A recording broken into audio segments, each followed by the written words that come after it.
Excited siya na si Clara na hindi mawari. Gusto niya uling pagalitan ng sarili, pero dinedma na niyang saka sumakay na ng elevator. Tumigil muna siya saglit sa pinto ng studio saka huminga ng malalim. Nag-iba na ang ekspresyon ng mukha niya nang hawakan ng doorknob ng pinto para buksan iyon. Nakataos noo pa siya nang papasok na siya. Agad nakita niyang inalalay na isa sa mga empleyado nila habang nag-aayos ng damit. Nagsalubong agad ang mga mata nila ni Adrian nang iangat nito ang tingin mula sa kamera nito na tinitingnan kanina. Tumango lamang siya saglit sa binata bilang pagbati, saka bumaling na sa ina ang mga mata.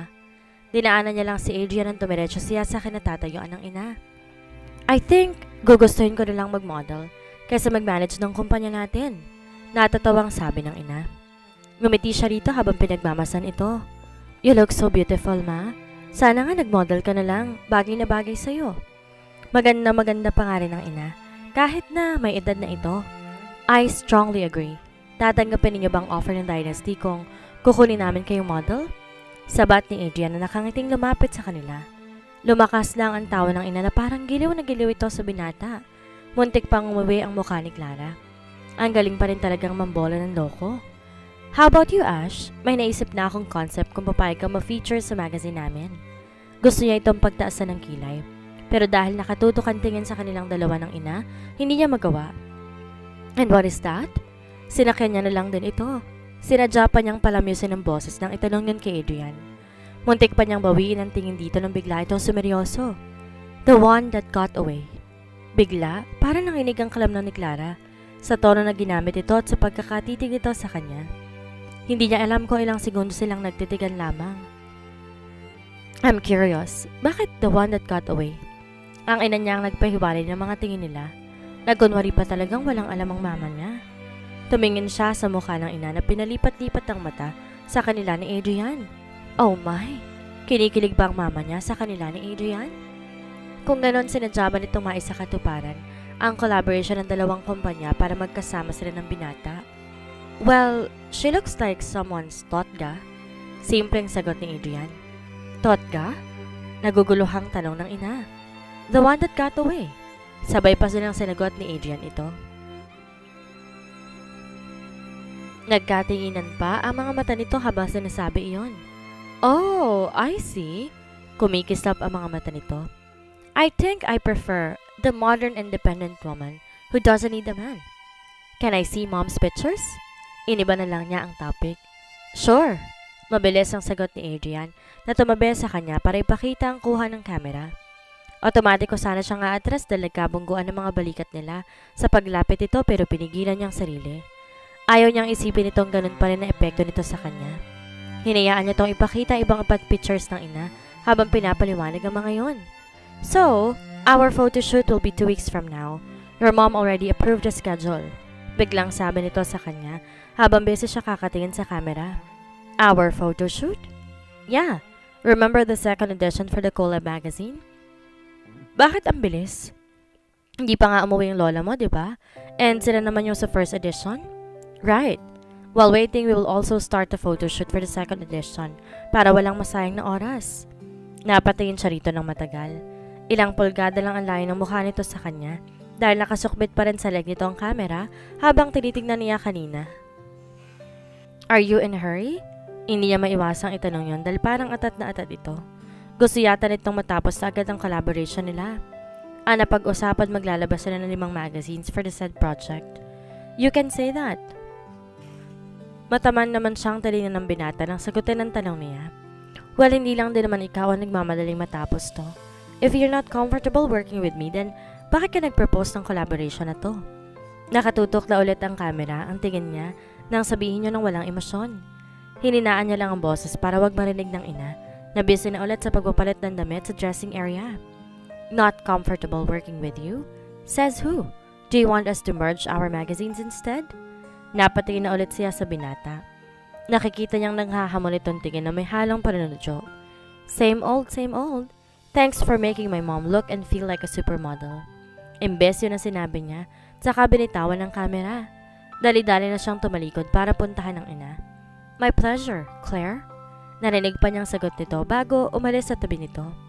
Claire, Claire, klarihin mong mukha mo. Inasasabi ng utak niya. Mas nainis siya sa sarili dahil nasa tabi niya lang ito kanina. Ang bilis ng tibok ng puso niya. Muntik pa nga siyang mapasinghap nang tawagan siya nito sa nakasanayan nitong tawag sa kanya dati. No! Past is past. Period. Sa kabilang banda, may dinner meeting daw sila para sa photoshoot nila ni Adrian next week. Ang mama niyang di magkanda o gaga na pumili ng damit na susuotin niya. Pumili ito ng damit na isa sa mga gawa nito. Hindi ito kasama sa dinner meeting na iyon pero parang ito pang excited. Kumunot ang noon niya na bigay nito sa kanya isang maroon na damit na may malambot na tela. Hindi umimek na kinuha na rin niya ang damit at sinuot iyon habang naghihintay ang ina sa kwarto niya. Tamang-tama lang ang kasya ng damit sa katawan niya. Nai-emphasize na ng kurbada ng katawan niya. Na makita siya ng ina, lumuwang ang ngiti nito. Ma, this is a dinner meeting at hindi date. Natatawang sabi niya na makita ang reaksyon ng mama niya. Para kasing itong ina ng isang teenager na first time makikipag-date. I know, pero gustong gusto ko lang ang pagkakagawa ng damit dahil ikaw talagang naisip ko nang gawin ko yan. I designed that after natin magkita sa party noon. I see. This is so beautiful, ma. Thank you for this dress. Bakit ngayon mo lang ibinigay? Gusto ko kasing ibigay yan sa'yo para sa isang napaka-espesyal na okasyon. And tonight is a very special occasion? Bumalik ang pagkakakunot ng noo ni Clara sa sinabi nito. Ano naman ang espesyal sa isang dinner meeting? Bigla umiiwas ang tingin ng mama niya. Well, yes. Ito magiging first meeting mo na wala ako sa tabi mo so dapat magandang maganda ka. Lumapit ito sa kanya. Pinaupo na siya para ayusan ang buhok. Habang inaayos itong buhok niya, nagsimula na rin siyang maglagay ng makeup. Sa tuwing nasasalubong niya ang tingin ng ina sa salamin, ngumingiti ito. Sino nga po pala ang kasali sa meeting? I don't have the final list kasi wala pang confirmation ng iba. Anyway, exclusive naman ang venue for the meeting so hindi mo na kailangan maghanap na pagdating mo. Tsaka isa pa, susunduin ka rin namin dito. Ha? Parang di niya mapagtugma ang sagot ng mama niya. Pero isa lang tumatak sa utak niya. Susunduin siya? Nino? Itatanong niya na sana iyon na makarinig sila ng mahinang katok sa pinto. Pinapasok to ng mga mama niya at sumungaw ang ulo ng isang kasambahay nila. Andyan na po si Mr. De Luca sa baba. Mr. De Luca? Otomatikong napatingin siya sa kanyang ina. I'm sorry, it must have slipped my mind at di ko nasabi agad na susundin ka ni Adrian dito para sabay na kayo papunta ron. Really? Hindi siya naniniwala na nakalimutan lamang nito. Nagdududang tiningnan lang niya ang mukha ng mama niya. What? Painosente pang tanong nito nang di niya ito ninulubayan ng tingin. Ma, if you're trying to play Cupid, then stop it. Adrian is a certified playboy at wala akong planong ulitin yung pagkakamali ko dati. You have kids, iha. Baka naman gusto mo makumpletong pamilya ninyo para sa mga anak ninyo. Sabi niya na nga ba? Tumayo siya at tumarap sa ina. Ma, alam ko na ang kapakanan ng mga apo ninyong iniisip mo. Gaya mo, iniisip ko rin sila. Kaya nga hindi ko nahayaang mahulog pang muli kay Adrian. He is just enjoying his time with different women. Ayoko masaktan ng mga anak ko, ma. Tumango-tango ang ina niya habang hinahawakan ang mukha niya. Naiintindihan ko na, anak. I am sorry if I am pushing that idea. Ngumiti siya rito. It's okay, ma. This will be the last time na manghihimasok ako. Tara na't bumaba at baka mamuti ng mata ng tao kakahintay sa'yo. Biglang napalis ang ngiti niya. Oo nga pala, nasa baba pala si Adrian. Nagtama ang mga mata nila ni Adrian nang pababa na siya ng hagdanan kasama ng mama niya. This is so weird. Pakiramdam niya nasa JS prom siya at hinihintay siya ng escort na walang iba kundi si Adrian. Tumayo kagad ang binata. Natuon ang pansin niya sa bulaklak na bitbit nito. Shete, parang aakit lang ng ligaw ha. Good evening, Miss Diana. Good evening, Ash. Agad nabati ni Adrian sa kanila. Inabot ito sa mama niya ang hawak itong bulaklak. Biglang nag-init ang mukha niya. Bakit nga ba niya naisip na para sa kanya yon? Dream on, Clara. Oh, thank you. You're so thoughtful. Masayang sabi ng ina niya na hawak ng bulaklak at tinamoy-amoy iyon. You're welcome po. Magalang na sagot ni Adrian. Bumaling naman to sa kanya. You look dashing as ever. Napilitan na rin si Clara ngumiti rito. Thank you. You look great yourself. Nagpaalam sila sa mama niya. Bago pa ialok ni Adrian ang braso nito sa kanya, nagpatiuna na siyang naglakad papalabas. Napasa pinto na siya ng kotse nito at hinihintay ito. Binuksan nito ang pinto at nauna na siyang pumasok. pero natigilan na makitang malaking bouquet ng bulaklak sa passenger seat. Wait, agad na sabi ni Adrian na yumuko para kunin ang bulaklak. This is for you, by the way. Alanganing tinanggap niya iyon. Muntik pa niyang samyuhin iyon pero buti na lamang at napigilan niyang sarili. Thanks. Pagkasabi niyon ay pumasok na siya at umupo sa loob habang nasa kandungan niyang bulaklak. Nakaupo na si Adrian sa driver's seat pero hindi pa rito pinanda ng sasakyan kaya't napatingin siya rito. May hinihintay pa ba tayo? No. Gusto ko lang sabihin ulit na you look so beautiful tonight. Ang tagal na pala mula nung huling beses na may sinundo ko for dinner and... Nagpapatawa ka ba? Ikaw? I don't think kakayanin mong tumagal ng walang kadate. And besides, baka nakakalimutan mo hindi to date. This is a business dinner meeting. Maagap ang dugtong ni Clara. Yeah. Thanks for reminding me that. Sabi nito at sinimulan ng paandarin ng kotse. Pagdating nila sa isang restaurant ay siya na ang maunang bababa. Iniwan niya sa upuan ng kotse ang bouquet. Nakita niyang isang matandang lalaki sa isang mesa. Wala nang ibang tao roon.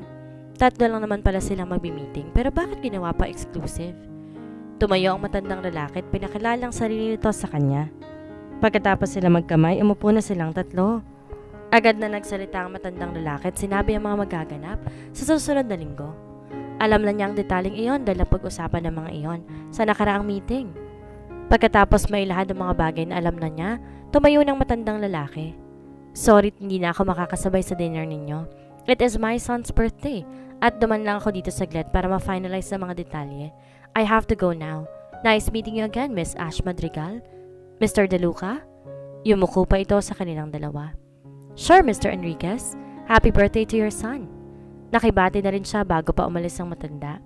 Yun lang palang pag-uusapan nila. Kung todo ayos pa siya eh. Parang inulit lang nito yung napag-usapan last week. Lumapit agad ang waiter sa kanila at isa-isa nilapag ang mga pagkain sa mesa. Masarap ang pagkain nila dito. Specialty nila yung mga paborito mo. Nakangiti ang sabi ni Adrian na nilagyan na ng pagkain ng plato niya. What are you trying to do, Adrian? Tinitingnan niya ito habang iniintay ang sagot nito. What do you mean? Hindi ito tumitigil sa ginagawa. You know what I mean.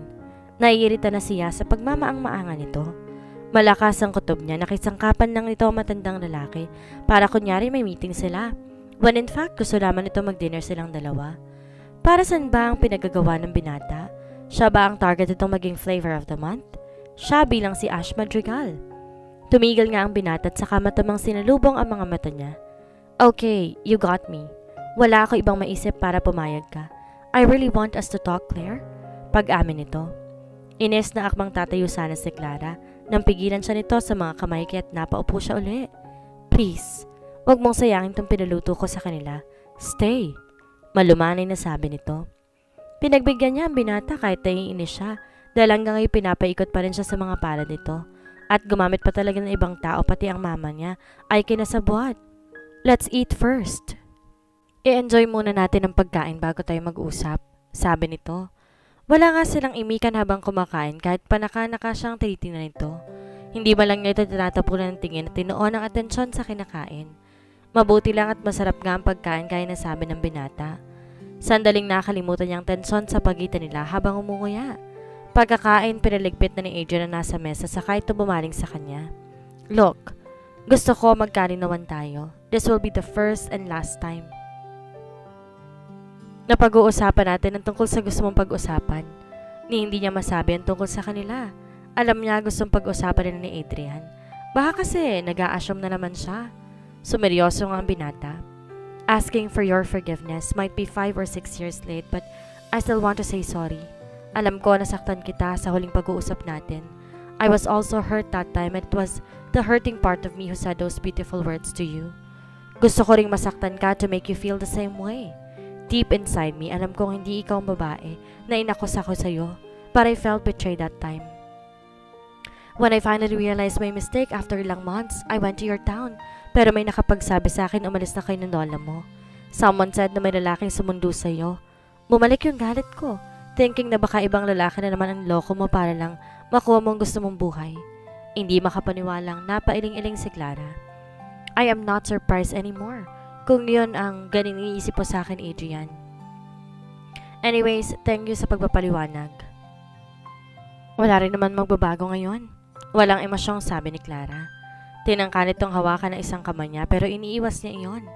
We can leave everything behind, Adrian. Anyways, thank you sa pagpapaliwanag. Nakalimutan ko na rin yon, so do not be guilty anymore. Hindi rin kita masisisi kung ano iniisip mo tungkol sa akin. May kasalanan din naman ako, lalo na nga't idinawit ko pang lola ko sa kalokohang yon. Honestly, nasobrahan lang yung pagkahibang ko kay Giancarlo dati at tama ka nga. Nung hindi niya masuklian yung kahibangang yon, tapos ikaw yung reading sumulo sa kagagahan ko because you love playing with women, kaya't sinalo mo agad ako. I thought we had something agad. I was innocent back then. We were young and wild. Since we are both mature now, we won't let our past mistakes hunt us. So, okay na ba tayo? Ngumiti pa siya dito. Tinapik ang kamay nito at saka tumayo na. Claire, I want us to start all over again. Tumayo na rin kaagad si Adrian. Natigilan siya sa pag-alis. Bumalik siya sa hamarap dito. No, Adrian, that was the end of us. Again, this will be the last time we will talk about that. Tumalikod na nga siya rito.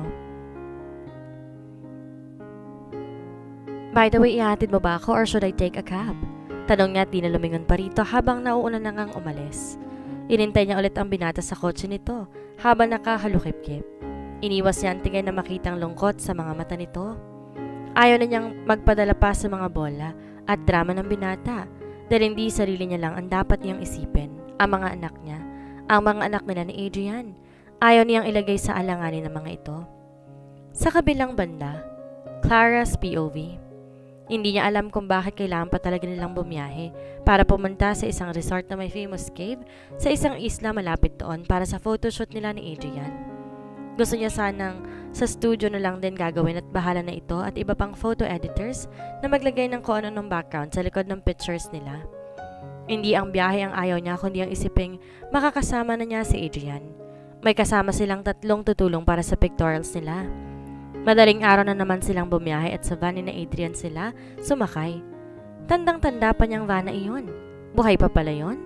Umupo siya sa harap at tilagyan niya ng mga gamit ng tabi para wag siyang tabihan ng binata. Hindi naman to sumubok na tumiba sa kanya. Sa katunayan, after na sa pilitang dinner nila, hindi niya na ito nakikitang dumadalo sa building nila. Ngayon lang ulit sila nagkita sa binata at halos ayaw pa siyang pansinin nito. So, affected ka? Tudyo naman ang utak niya. Of course not. Pumiksi pa siya para kontrahin ang sarili. Napalingon pa siya sa kinaupuan ni Adrian na busy sa pakikipag-usap sa isa pang photographer na kasama nila. Ang alam niya, summer at adventure ang team ng photoshoot nila. Elegant saka formal look kasi ang mama niya at kay Mrs. De Luca. Sinuot niya ang malaking dark shade sa mata, tago kunwaring tulog habang bumabiyahe. Pagdating nila sa resort, sinimulan na agad nila ang pictorial since tumigil sila sa isang kainan para kumain. Sang-ayon naman lahat para matapos sila iyon in one day. At na makauwi na agad sila kinabukasan. Ibinigay ng isang babae ang bag na may laman ng isusuot niya sa pictorial na iyon. Troy Kinney yun kung tawagin. Masyado yung daring. Kitang-kita mga nasa harap niya. Mabuti na nga lang at Becky yung isang photographer at babae naman yung 2 pang kasama nila. Si Adrian? Ano ngayon? Sanay na siya sa mga ganoong klase ng damit kapag naliligo sa beach. Halos tanggalin na nga lahat ng takip ng mga tao sa London kapag nasa dagat. At saka isa pa, baka nga si Adrian na ang pumili ng papasuot sa kanya. Magfi-feeling-feelingan na naman yun kung maaasiwa naman siya. Ito naman ang gusto mo, Adrian, hindi ba? Di bibigay ko sa'yo? Lumabas na nga siya ng cottage niya, suot ang daring na trikini, at hindi na nag-abala pang patungan iyon ng pantakip. Nakita niyang napatingin siya. Napatingin sa kanyang lahat habang papalapit siya sa mga ito sa tabi ng dagat. Tumili pa ang baklang photographer habang tinaas naman ni Adrian ang suot nitong shades habang nakatingin sa kanya. Sinadya naman bagalan ng paglakad at kunyari nasa ibang direksyon nakatingin. Para siyang rumarampa lang sa isang pageant. Nang nasarap siya ng mga ito, inilis na rin niyang shade sa mata at saka ngumiti. Magsisimula na ba tayo? May ilan ding naliligo sa dagat malapit sa kanila.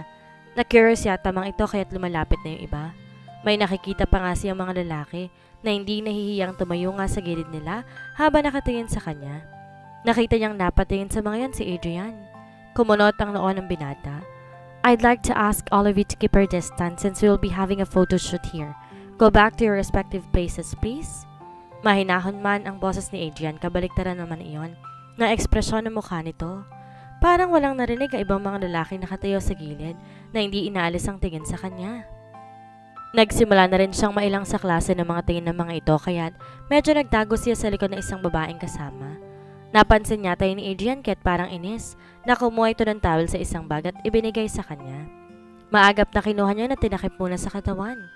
Do you really want me to use some force here bago kayo sumunod? Nakakatakot ng boses ni Adrian nang humarap sa mga lalaki. Mabilis umalis ang mga ito. Tsaka naman dumating ang sa tingin niya security staff ng resort at siyang nagpaalis sa mga tao sa paligid. Biglang bumaling ang parang galit na mukha ni Adrian sa kanila. Sinong namili ng swimsuit na to? Iritadong tanong ng binata. Si Miss Anne po, sir. Akala po kasi niya, we are not going to pose for a Playboy magazine. Putol nito sa babaeng nagsalita. Naintakutan namang yumuko ang babae at naghalungkat sa isa pang bag. Naghahanap yata na ipapalit sa suot niya. It's okay. Sinuot ko na siya so it means pumayag na akong agad ng sabat niya dahil parang maiiyak ng babae. Bigla niyang naalala ang sarili dito. Kaya, alam niya ang pakiramdam nito. No, it's not okay. Hindi na umimik pa si Clara dahil parang bad trip talaga ang pagmumukha ni Adrian. Ano naman yung pagkakagano nito? Sir, wala po tayong extra swimsuit na dala. Kung meron man ay kaparehong design lang po. Natatakot na sagot ng babae. Huminga na malalim si Adrian saka napatingin sa towel na binilabal niya sa katawan. That's fine. Umalis to saglit para magbihis na rin. Pictorial na magkasama silang dalawa kasi ang gagawin. Nang lumapit na ulit to sa kanila ay naka-swimming trunks na ito na kulay sky blue. Naparunok si Clara nang di sinasadya. Mapadako ang tingin sa dastong parte ng katawan nito. Naiinis pa kuno ito sa suot niya kanina, when in fact mukha rin naman tong lalaki na maya-maya lang, sasayaw na sa isang sexing tugtugin.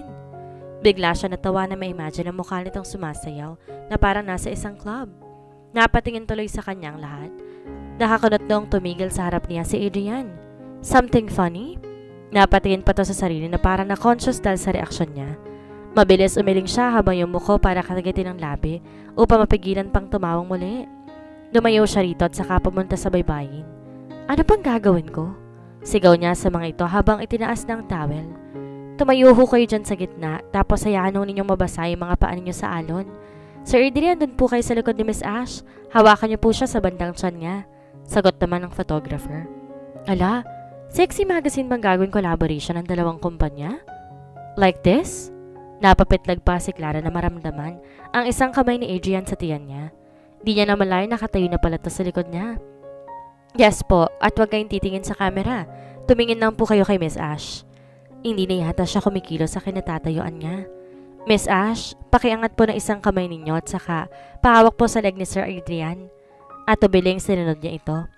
Okay po, huwag po muna kayong kumilos. You are allowed to breathe, Claire. Baka himatayin ka na lang bigla dyan while holding your breath. Pabulong na sabi ni Adrian. Ang init ng ininga nito sa leeg niya. Baka nga hihimatayin siya.